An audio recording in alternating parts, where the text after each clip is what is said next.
All right, so recap of the Cavs 116 win versus the Raptors 78. I mean, they won by ended up winning by 38 points. I mean, Kyrie Irving 23 points, 3 steals. The Cavs plus 21 in rebounds, plus 4 in assists, plus 2 in steals, plus 3 in blocks, minus 2 in turnovers. It must just be something about home court advantage because they totally play like a different team.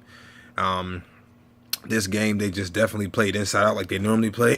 They wasn't just settling for 3-pointers, even though they were going in, but they played all the way, all the way to the whistle.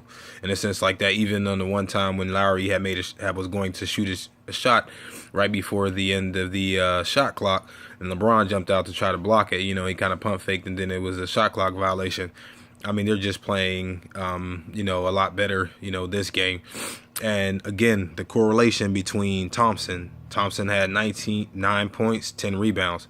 When he gets points, they play like a totally different team. The other 2 games, he wasn't really trying to score. When he catches the ball that low, when he gets the rebound, he has to go back up. I mean, people, they're going to foul him or something. You get them in trouble or anything like that.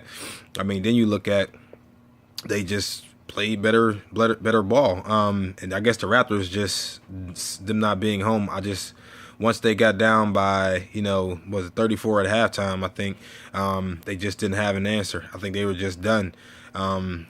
Game 4, Lowry and DeRozan snapped and went for 67. They only had 13 and 14 points. No one else on their team was in double digits. So, I mean, they were in trouble fast.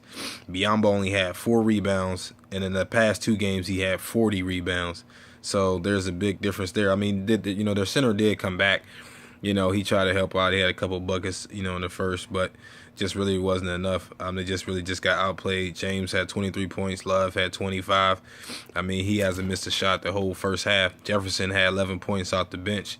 I mean, so he was 1 bucket away from, their top scorer. He did have 6 rebounds as well too. Irving, James, and Love, they outscored the Raptors. Just them 3 by themselves in the first half, 43-34. I mean, so when they're going out like that, I mean, it's just, they just didn't have anything. So I think in order, the Raptors, are probably going to come back, when they play at home. It's almost funny that you look at, a Raptor when it's out of its element or anything like that, when they're not in Jurassic Park. It's a totally different story.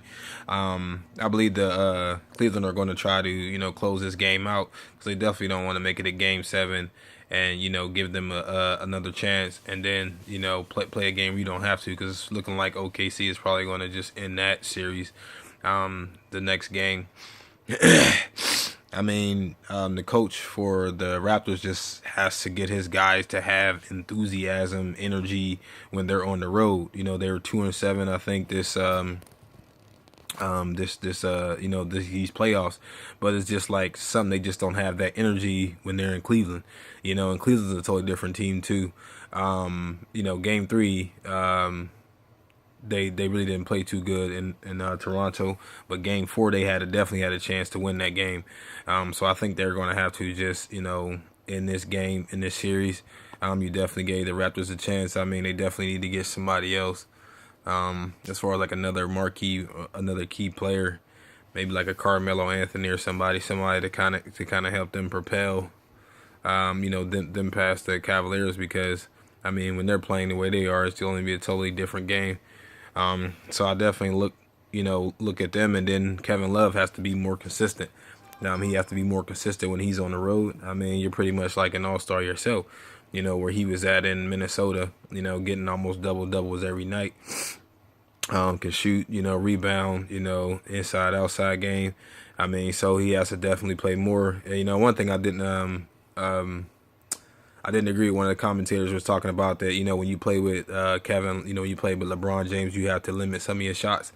And LeBron really, honestly, isn't really even taking that many shots. He's allowing his teammates to take more shots than him. He's trying to be more of a facilitator, if anything. I mean, yeah, he gets, a couple easy buckets when he goes to the hole. I mean, like the last game, I mean, he was 0 for 1 the last 5 minutes, and that's almost unheard of. He definitely needed to take a couple more shots, but I see what he's trying to do. He's just trying to get his team so he doesn't have to carry the load, and he can kind of, save himself for defense, and things like that to kind of close this game out.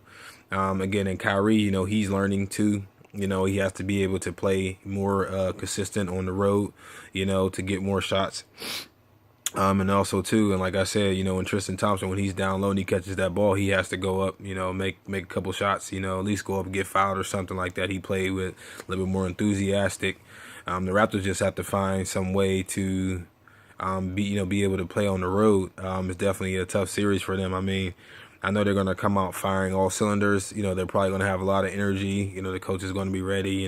Toronto is going to have them ready. Jurassic Park is going to be lights out. But they got to maintain that. And this is an opportunity for Tyronn Lue, the coach of the Cavs, to learn how to play in a hostile environment.